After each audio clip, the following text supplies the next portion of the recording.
noite, família. O título é sobre o outro, mas eu começo com pergunta sobre você. Se você convivesse hoje com uma cópia sua, em casa, no supermercado, no trabalho, em todo canto, em quais pontos daria problema essa convivência?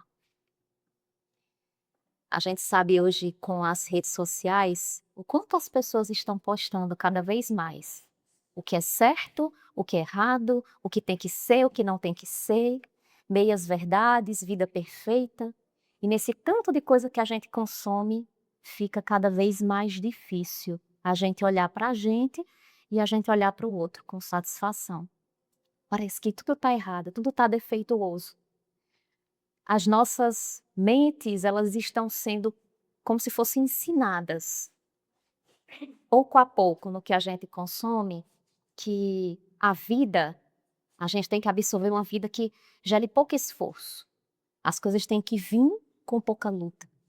E quando vem, e quando a gente se desengana, tem que largar fácil. Parece que as coisas têm que ser assim, que estão dizendo por aí, né? Mas será que é isso mesmo? Será que na correria do dia a dia, e olha que a gente consome só no Brasil 9 horas de internet por dia. Será que a gente está nessa correria do dia a dia, observando as informações que a gente recebe, tanto online quanto offline, com um certo critério? A gente está selecionando o que ouve e o que absorve, filtrando essas regras que estão dizendo sobre o que é bom e o que não é? Porque as nossas relações hoje, aliás, sempre, elas são offline. Só que a gente está se permitindo trazer muita coisa para essas relações. E apesar da gente ter hoje a internet como meio para trazer boas coisas, o fato é que a gente não tá. A gente não para olhar para o que está vendo com um ponto de vista um pouco mais criterioso. E aí a gente vai normalizando as coisas erradas. Muitas vezes a gente vai pegando, transformando em problemas gigantes aquilo que era só um problema. Era só um tropeço na nossa jornada de aprendizado. E aí, se o outro não gosta da comida que eu gosto, a frescura é dele. Se o outro não gosta da música que eu gosto, o mau gosto é dele. Se o outro não tem o mesmo temperamento que o meu, o errado é ele. Não é assim? Nós geralmente temos o hábito de olhar muito rápido para o que está errado no outro. É rápido isso. Eu olho para uma pessoa, nem conheço ela direito, mas eu já sei. Ela fala de errado isso, ela pensa errado isso, aqueles comportamentos sempre se repetem. É muito rápido. Mas quando a gente joga o holofote para a gente, não consegue ser tão rápido. A gente tem que processar um pouco. E aí eu vou trazer mais uma reflexão para vocês sobre como isso é demorado. Por exemplo, na sua vida pessoal, como é que você mede se você está se tornando uma mãe melhor, um pai melhor, um marido melhor, um irmão melhor? Porque no trabalho é fácil, a gente tem metas, mas e na vida pessoal, como é que a gente sabe mensurar como está melhorando? E Deus é tão sábio que Ele deu para a gente a convivência social, porque a gente precisa do outro. Ele colocou na nossa vida pessoas melhores, pessoas piores, porque Ele sabia que nós, sendo imperfeitos como somos, precisamos do outro para melhorar e crescer. E aí tem uma questão lá no Livro dos Espíritos, que é a 768, que diz assim: o homem tem que progredir, ilhado não é possível, por não dispor de todas as faculdades. Falta-lhe o contato com outros homens. No isolamento, ele se embrutece e se estiola. Então, nós precisamos dessas pessoas, as melhores, as piores, as diferentes. E é bacana isso, porque sempre do nosso lado vai ter alguém mais evoluído e alguém menos evoluído. Às vezes a mesma pessoa é mais evoluída num ponto, menos evoluída em outro. E Deus faz isso por causa da lei do auxílio mútuo. Ele faz isso para que a gente possa olhar para o nosso irmão menor e ajudar. e para que a gente se torne digno e grato de receber a ajuda que nós recebemos dos nossos irmãos maiores. É assim. É bonita a convivência do jeito que ela é, desse jeito.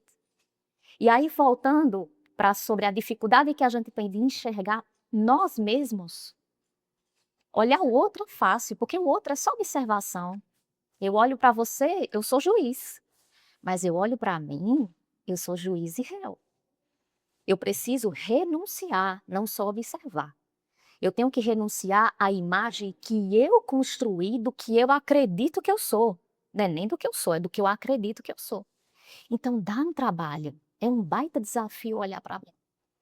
E eu acredito que nisso tudo tem uma grande culpa do orgulho. Porque orgulho não é a gente só se achar maior e melhor que o outro. É a gente achar também que já sabe o suficiente. Ah, eu já aprendi isso, eu já subi esse degrau. Então agora fulano que mude. Eu não tenho que mudar nada.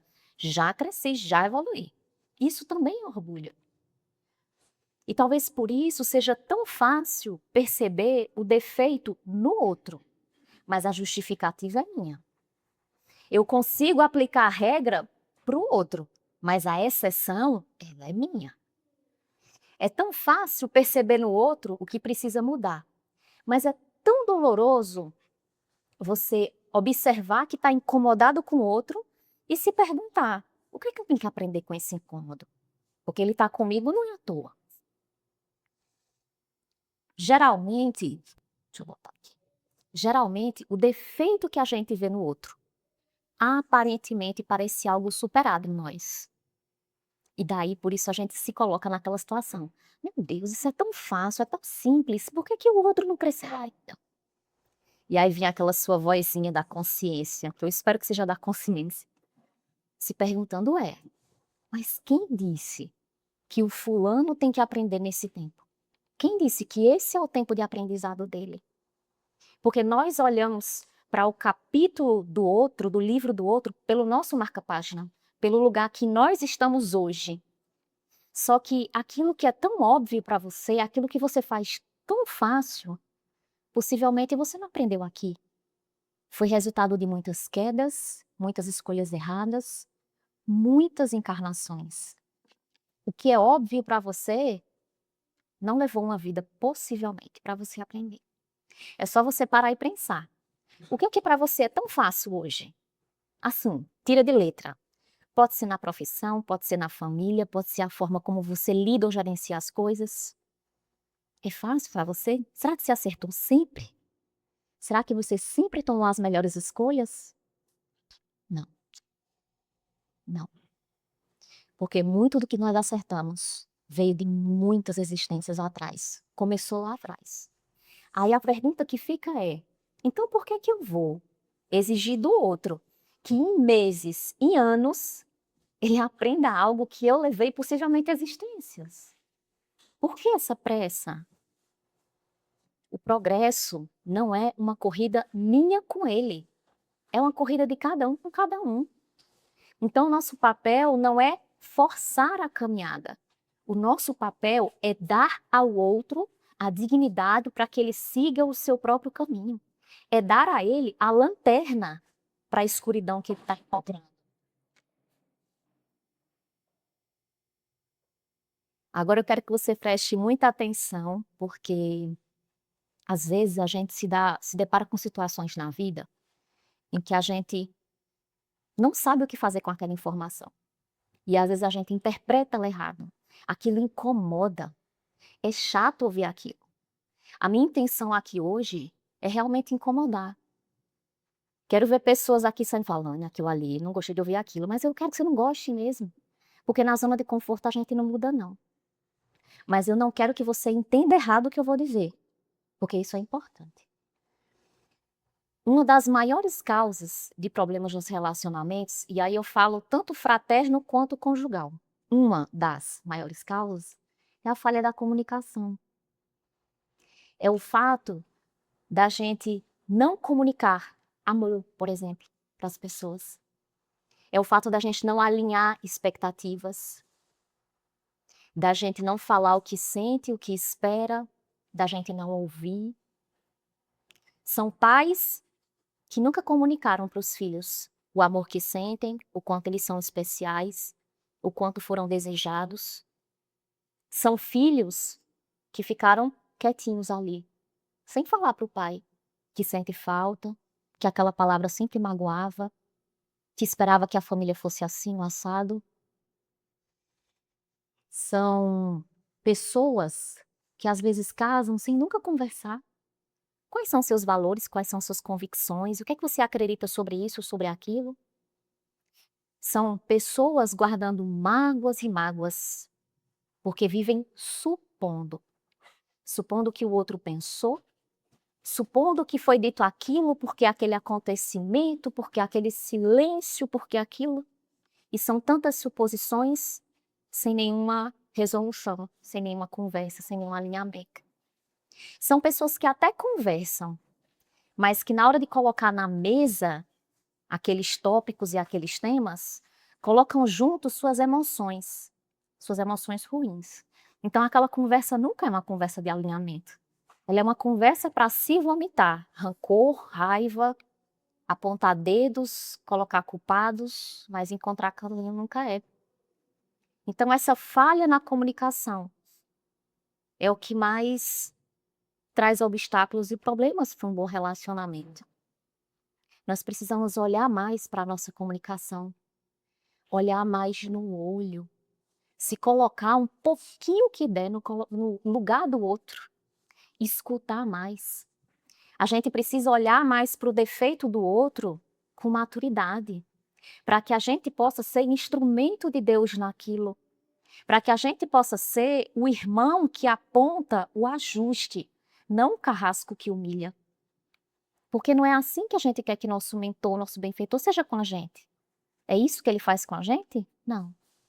Ele vê ali a gente sofrendo, errando, teimando, mas ele está ali com todo o amor do mundo, com todo o acolhimento do mundo, guiando, mostrando. Porque quem mostra os nossos vícios, quem chacota das nossas falhas, quem empurra a gente buraco abaixo, não são as pessoas que realmente estão comprometidas com o nosso bem. Quem quer ver a gente só ladeira abaixo, não são as pessoas comprometidas com o nosso bem. Então eu pergunto para você, quem você quer ser para essa pessoa que você quer a mudança? Você quer ser esse mentor que ajusta, que auxilia, ou você quer ser esse carrasco que coloca o dedo na cara e diz: a culpa é sua, se vire. Você está me prejudicando, está me fazendo mal? Que tipo de pessoa você quer ser? Ou eu vou perguntar diferente: como você gostaria de ser tratado se fosse você? Na obra Ave Cristo, de Emmanuel, psicografada por Chico Xavier, tem uma história belíssima que fala um pouquinho sobre isso. Mas eu vou contextualizar primeiro para trazer para vocês. Quinto Varro, ele era cristão. E naquela época, cristãos eram perseguidos.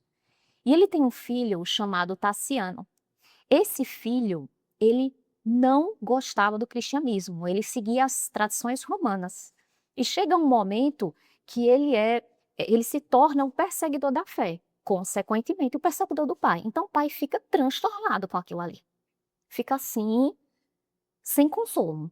Até que o mentor espiritual, uma pessoa lá, começa a conversar com o Quinto Varro, instrui ele de que existe a lei do progresso, que ele precisa ter paciência, que Tassiano é uma pessoa que está em aprendizado, não conheceu as verdades que ele já conheceu, e que forçar essa mudança, preste atenção, forçar essa mudança seria um ato de egoísmo e tirania.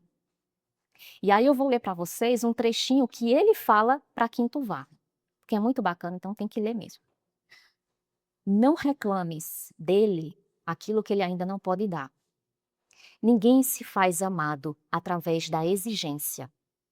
Dá tudo.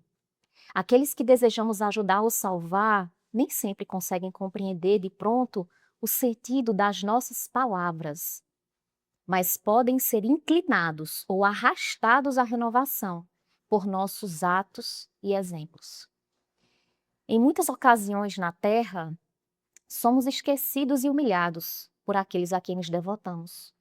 Mas se soubermos perseverar na abnegação, acendemos no próprio Espírito o abençoado lume, a chama, com que lhe clareamos a estrada, além do sepulcro.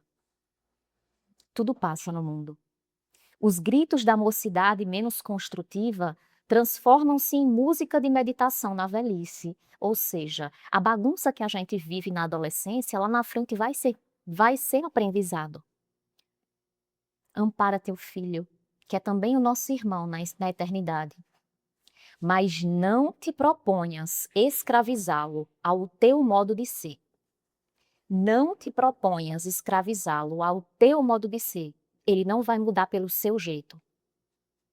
Monstruosa seria a árvore que se pusesse a devorar o próprio fruto.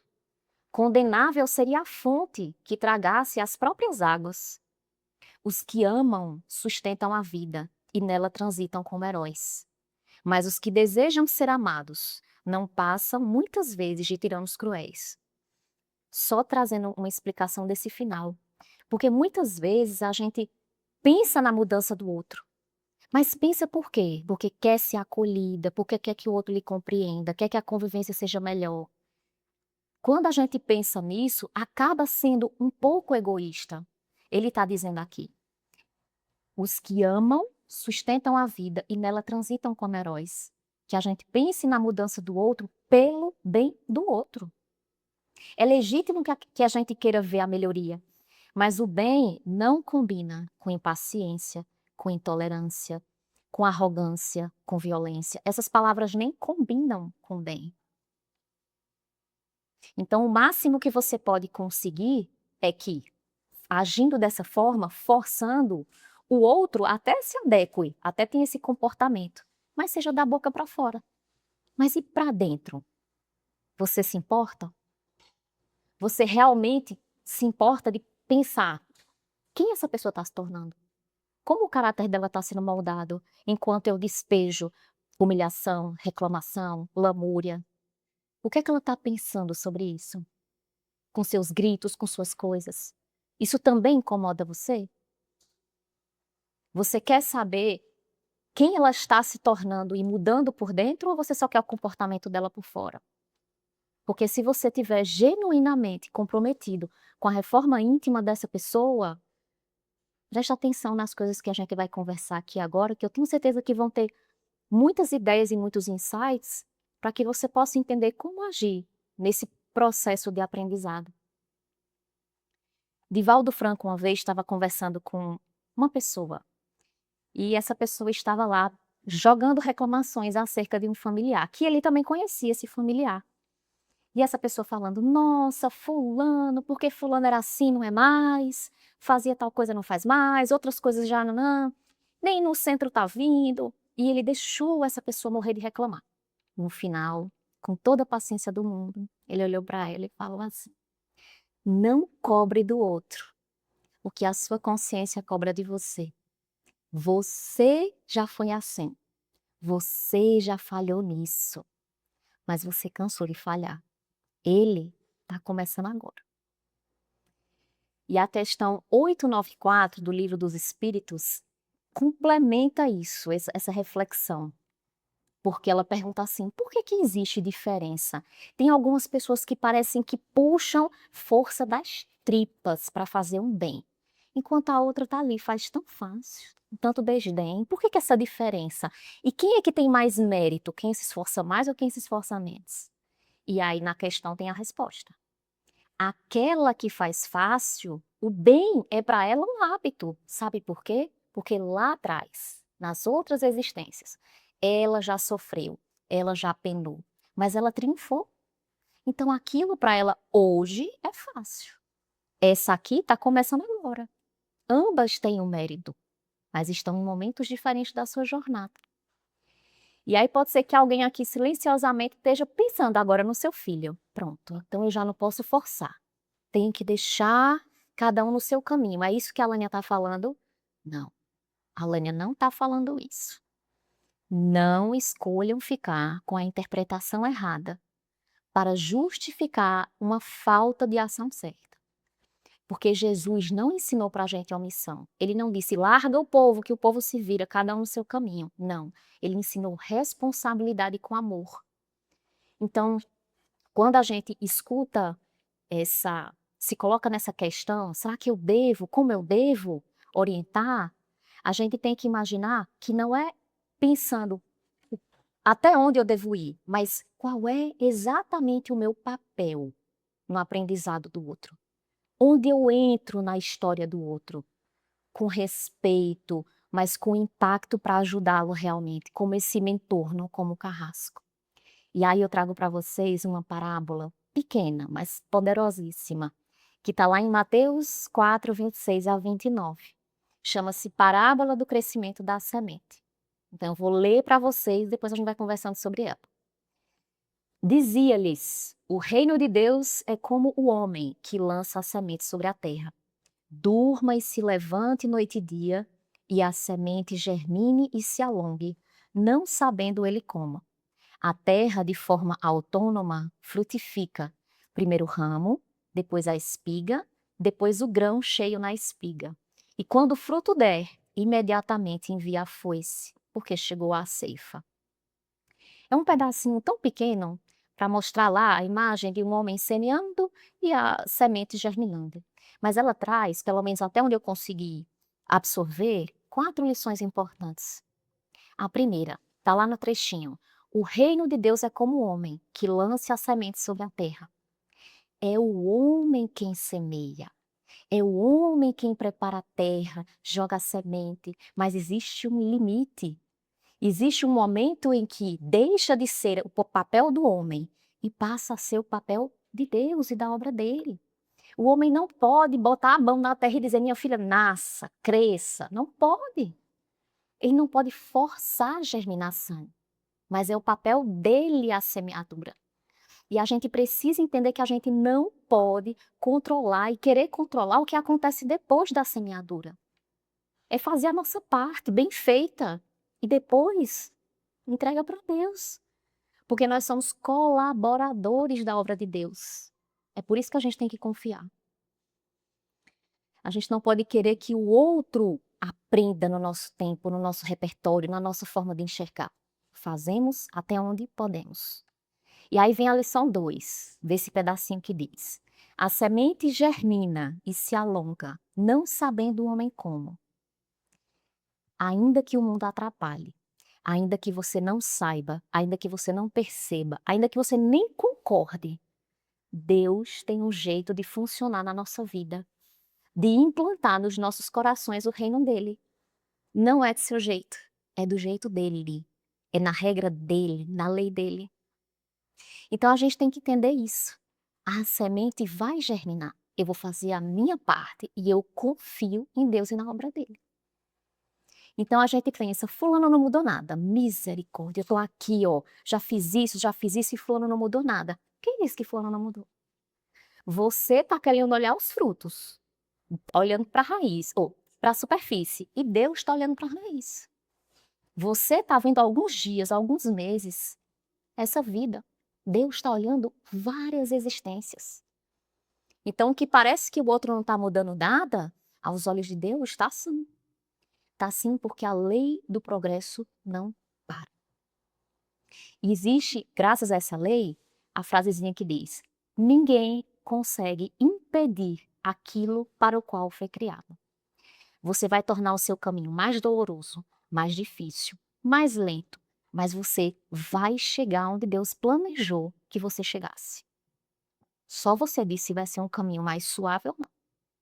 A questão 781 do Livro dos Espíritos também ajuda nisso, quando diz assim: que se deve pensar dos que tentam deter a marcha do progresso. Ele mesmo responde: pobres seres, que Deus castigará, serão levados de roldão pela torrente que procuraram deter. Então, de novo, nós, apesar da semente nascer sozinha, nós temos que fazer a nossa parte. Não é nessa história o vou largar que Deus provê, Deus proverá. Não. A nossa parte é nossa e temos que fazê-la bem feito. Esse é o nosso papel e nosso compromisso com Cristo. Agora, a parte de Deus é com Ele. É onde entra a nossa fé, é onde entra o nosso desejo de que aquela criatura, com a sua consciência, escolha acolher os ensinamentos, acolher o que você trouxe para ela, as sementes. se o seu filho vai absorver a melhor educação, se ele vai tomar as melhores decisões, é com ele. Mas você vai fazer a sua parte. A sua parte com qualquer pessoa. E fazendo aqui um adendo importante, que nem estava no planejado, mas quando o Jairinho falou, eu disse, então eu vou ter que falar isso. Isso se aplica aos desencarnados também. Não é o desencarnado que vai sair da minha companhia. Ai, gente, eu não tô gostando dessa pessoa aqui, ó, tá botando uns pensamentos ruins na minha cabeça. Não é ele que vai sair, não. Sou eu. Sou eu que vou mudar. Eu que vou fazer a minha parte. Tudo isso que eu falei também se aplica às pessoas desencarnadas. Então não vamos dizer assim, é porque o fulano aqui, quando ele sai, gente, quando eu tirar fulano da minha companhia, aí as coisas melhoram na minha vida. Não é assim, não. Então tudo que eu falo aqui se aplica a encarnados e desencarnados. De novo, o nosso papel não é empurrar pessoas. O nosso papel é sermos o recurso para iluminar esse caminho. É dar-nos a lanterna. Ela vai decidir o caminho, a caminhada, a forma de fazer isso. E aí a gente vai para a terceira lição dessa parábola, num trechinho que diz assim: a terra autônoma frutifica primeiro o ramo, depois a espiga, depois o grão cheio na espiga. Imagina agora que nós não somos mais o homem que semeia, nós somos a própria semente, imersos ali na terra. Existe um tempo para cada coisa acontecer. E a terra vai ajudar. Olha o que é que diz aqui. A terra autônoma frutifica. Então, minhas caras sementinhas, quem é a sua terra? Nós temos dois elementos na nossa terra. A teoria é o conhecimento que Jesus nos passou, são seus valores morais, são as leis divinas. É tudo que a gente está aqui aprendendo, aqui hoje, em casa, nos livros, nas palestras, no conteúdo que Ju coloca lá no grupo. Essa é a parte teórica da nossa terra. E qual é a parte prática? É quando Deus nos colocou na família que nós estamos, no trabalho que nós estamos, com os amigos que nós temos hoje. É o nosso laboratório, é onde a gente vai testar e viver o evangelho, tudo que a gente aprendeu. Onde você está hoje é onde você tem que frutificar, é onde você tem que crescer, colocar em prática, aprender. Essa é a nossa terra e ela te dá recursos. Ela te dá recursos, ó, frutifica. Aí vem a segunda parte. Primeiro o ramo, depois a espiga, depois o grão cheio na espiga. Quer dizer, cada coisa no seu tempo.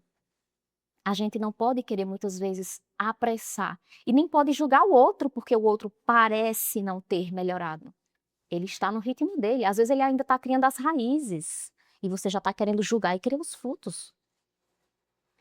Lembre-se, você não vê os frutos, Deus vê tudo. E a última lição dessa parábola vem desse pedacinho. Quando o fruto der, imediatamente envia a foice, porque chegou a ceifa. Que nós não tenhamos pressa de forçar o outro. Quando o fruto der, você vai ver. Às vezes a gente tem aquela pressa de querer que o outro mostre logo. E aí a gente corta o crescimento dele no meio, no começo. Isso pode acabar até prejudicando mais.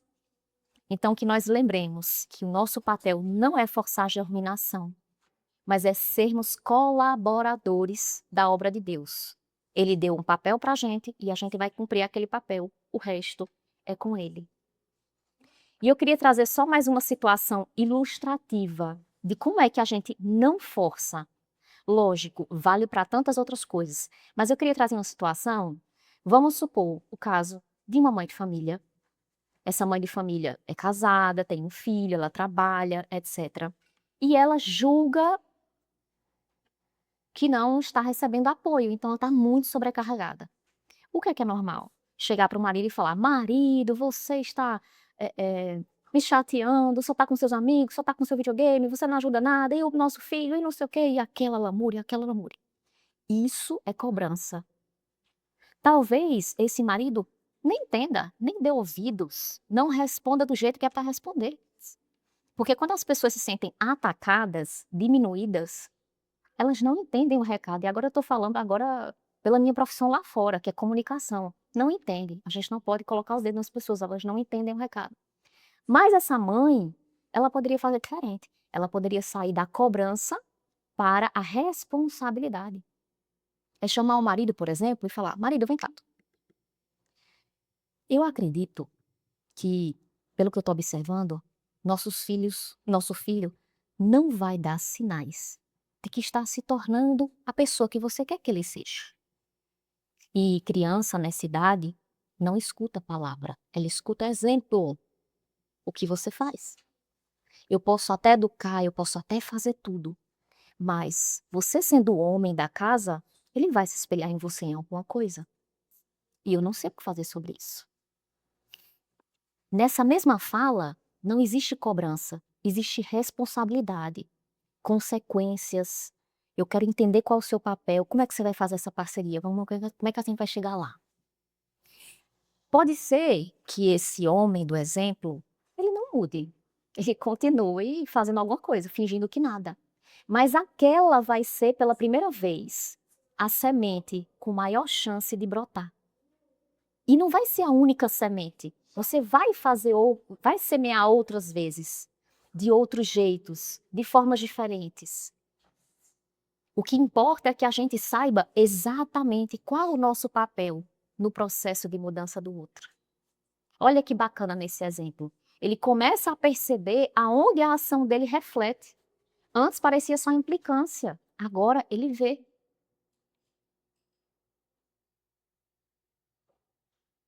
Tem uma história belíssima também, no livro Alvorada Cristã, do espírito Nair Lúcio, psicografado por Chico Xavier.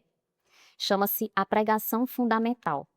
E eu vou trazer para vocês porque também ajuda a gente a entender melhor. Era a história de um aprendiz do Cristo, que ele estava muito empolgado com os ensinamentos. E aí ele começa a ir nos templos, ir nos lugares, nas cidades, para evangelizar, para palestrar, enfim.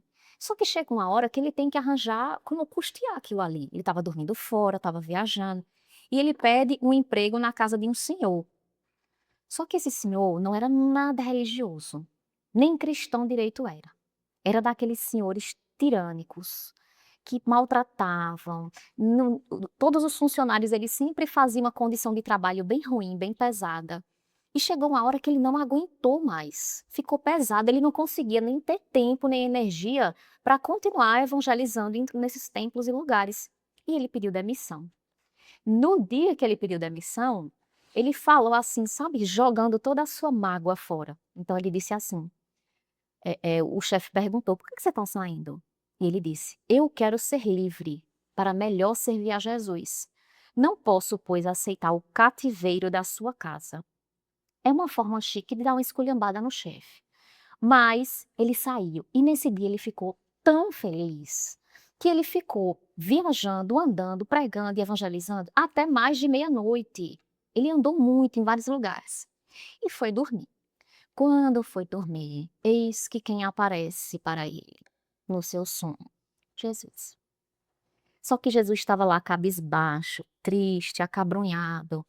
E ele disse: Senhor, por que te sentes amargurado? Aí Jesus fala: eu vou ter que lhe agir isso, que eu não consigo falar da minha boca. Por que desprezaste, meu filho, a pregação que te confiei? Aí o rapaz fala: eu desprezei? Quem mais falou, quem mais andou? Fiquei até meia-noite aqui falando, gastando saliva e tentando explicar. E aí Jesus fala, vou ler tudo, Jesus. Sim, essa pregação que você me ofereceu, eu desejo que continue fervorosamente. Todavia, eu confiei ao teu espírito a pregação fundamental da verdade a um homem que administra os meus interesses na terra e não soubesse executá-la. Classificasse-o de ignorante e cruel. Entretanto, esqueces que ele não sabe o que você sabe. E pretendes acaso desconhecer que esse orientador humano é o chefe, que eu te dei, somente poderia abordar-me os ensinos, ou seja, conhecer o que eu ensino, através do teu exemplo. A tua humildade construtiva, no espírito de serviço, ia modificar o seu coração. Se lhe desse 5 anos consecutivos de demonstrações evangélicas, estaria preparado ele a caminhar sozinho na direção do reino divino. E ele, que é o chefe de 200 homens, se faria uma pessoa melhor, mais humana, mais nobre. Poderás ensinar, eu vou ler com bastante calma essa. Poderás ensinar o caminho celestial a 100.000 ouvidos, mas a pregação do exemplo que converta um só coração ao infinito bem estabelece com mais rapidez a redenção do mundo. Então o aprendiz, assim que acordou, procurou o ex-chefe e disse: Senhor, o senhor tem alguma vaguinha aí para mim de novo? Qualquer coisa eu vou fazer com todo gosto. E aí o Senhor disse: tenho. Mas por que você está voltando agora? O que aconteceu? Ele disse: foi Jesus. Eu não posso servi-lo por intermédio da indisciplina ou do orgulho. E aí, naquele dia, aquela foi a primeira semente plantada no coração daquele chefe. Porque ele ficou se perguntando: que doutrina é essa que faz uma pessoa voltar desse jeito para cá? Porque a partir daquele dia, aquele cego estava tão feliz e ele trabalhava tão bem, com tanto gosto, com tanta alegria, ele era uma outra pessoa. E ele ainda conseguiu ter energia e tempo para continuar a evangelizar, a andar, a viajar. Então ele não abandonou os 100.000 ouvidos. Mas a sua missão era aquela uma pessoa. Quando a gente pensa em mudança do outro, tem uma reflexão que a gente tem que fazer também acerca de nós mesmos. Porque às vezes a gente se pergunta, né? Por que eu ainda me incomodo com o outro? Tem coisa que, poxa, aqui fulano nem convive comigo, mas eu me incomodo. Eu fico observando, fico reparando naquilo ali, fico questionando coisa na minha cabeça. Às vezes, a gente trata o outro como um espelho, mas não como um espelho para nos conhecer, mas como um espelho para nos tranquilizar. Sabe por quê? Porque se eu olho para alguém e penso, fulano é muito agressivo, então eu sou mais paciente. Se eu olho para fulano e digo, fulano é muito egoísta, eu sou mais generosa. Fulano é muito desorganizado, então eu me torno mais organizada. Essa paz que eu trago para mim, ela não é sincera, ela não vem da minha transformação, ela vem de uma comparação errada com o outro, com o que eu estou buscando no outro. Porque o meu orgulho está dizendo: ei, gatinha, você não precisa crescer. Sabe por quê? Porque tu tá bem. Olha como é que tu tá em relação a fulano. Meu Deus, fulano, tá acabado. Tá sua bagaceira. Você tá melhor. Não precisa mudar, fica onde está. Lembra do orgulho? O orgulho não é eu me acho melhor que você apenas. É eu me conheço o suficiente, eu já mudei, eu já subi um degrau. Para que subir mais? Tô melhor que muita gente. É isso que o orgulho faz com a gente. E é isso que a gente deveria observar quando a gente olha o defeito dos outros. A gente está deixando de se melhorar. A comparação errada faz o meu orgulho me dar a sensação de que eu estou chegando mais cedo no meu destino. E não é. É pegadinha. Não caiam nessa pegadinha. Às vezes o erro do outro é maior que o meu. E eu tenho que observar. O meu tá melhor, eu já caminhei um pouquinho mais, mas por que não melhorar? Por que não fazer melhor até sermos melhor ainda? Enquanto eu observo aquilo que falta no outro, eu posso continuar fugindo daquilo que ainda falta em mim, ou daquilo que ainda poderia ser melhorado. E aí eu trago para vocês mais uma história, também no livro A Vida Escreve, do espírito Hilário Silva, psicografado por Chico Xavier. Conta que estavam no presídio e aí aqui a galera espírita chega lá para entregar guloseimas, roupas e coisas. E aí chega um prisioneiro e chama uma senhora, Dona Almira. E fala, Dona Almira, ou não sabia o nome dela, mas chama ela. A senhora pode aproveitar, tá arranjando esse monte de coisa, me veja um cigarro. E aí Dona Almira era assistente de saúde. Meu amigo, ela pega ele para evangelizar. Falou do cigarro, da doença, das estatísticas, do câncer, do perigo de não sei o que, e ele ouvindo todo calmo. No final, ele olha para ela e diz assim: olha, madame, quem nunca nesse mundo está sem algum costume censurável, ou seja, ninguém tem teto de vidro. Aí ele começa: "A senhora, a assistente de saúde, claro que não vai fumar, claro que vai saber dos perigos do cigarro. Eu sou sapateiro, tô vendo que a senhora tá usando aí um sapato Luiz XV. A senhora também sabe dos perigos do salto alto? Posso lhe contar. Então vamos fazer o seguinte, fica a senhora errada no seu sapato, fica eu errada no meu cigarro e tá tudo certo". Porque a gente olha muito para o outro e não percebe o quanto tem nosso tetinho de vidro, quanto que a gente está errando. A questão 874 do Livro dos Espíritos também traz uma questão bem interessante. Ela diz que o que faz o outro ter uma noção de certo e errado diferente da nossa, por que que para fulano certo e errado é uma coisa e para mim não é, né?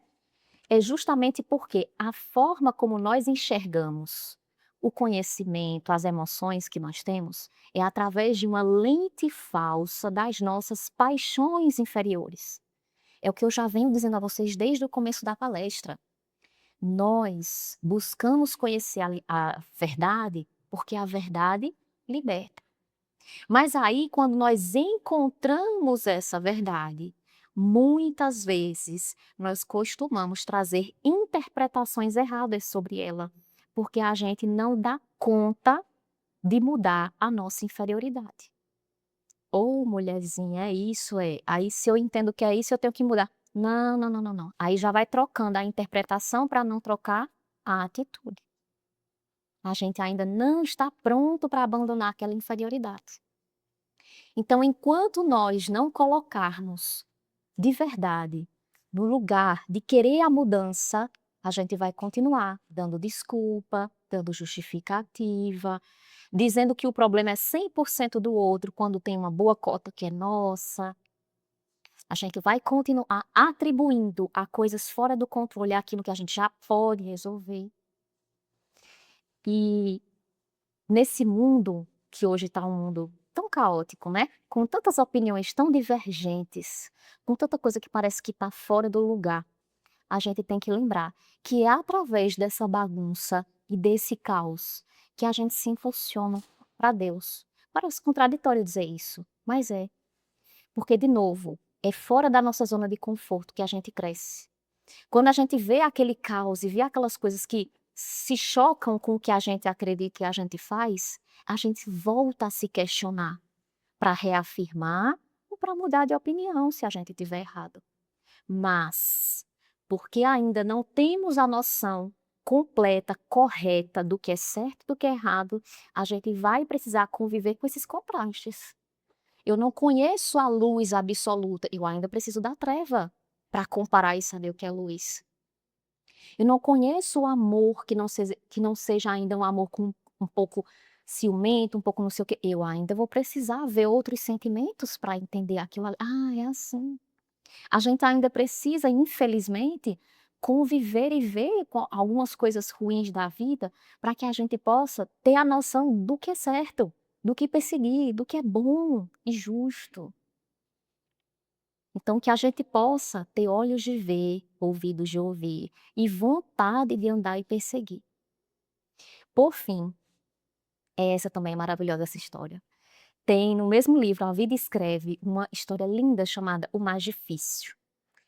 Vou dizer aqui porque eu não vou ler ela toda, porque nesse momento Jesus estava falando com a multidão. E só sabe como é, né? O povo coloca reclamação, lamúria, fala a vida, e Jesus lá, pacientemente escutando. A multidão vai embora e Jesus vai para as águas calmas meditar. Nessa hora, quem está lá?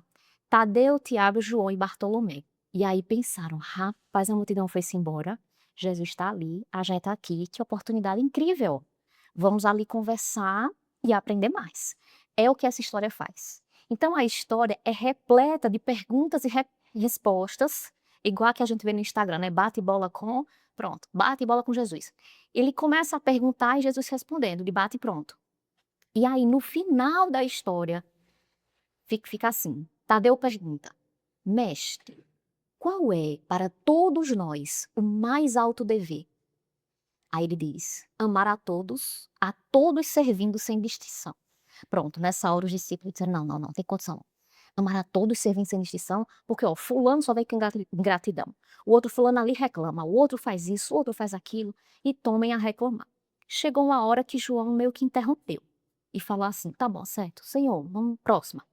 O que é mais difícil? Qual é a aquisição mais difícil? E aí Jesus sorriu e declarou: olha, a resposta está aqui mesmo, em vossas lamentações.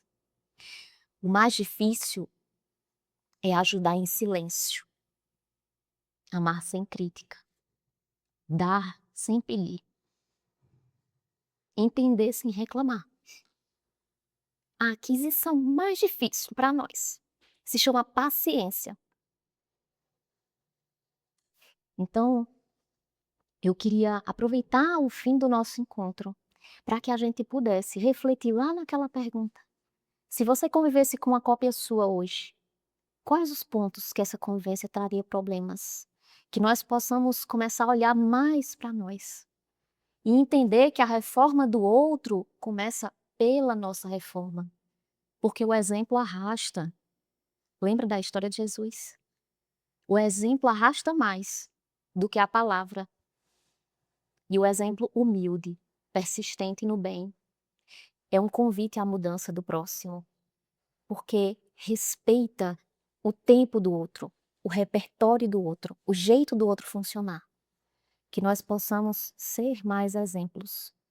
Por isso, família, ore, pacifique e seja útil.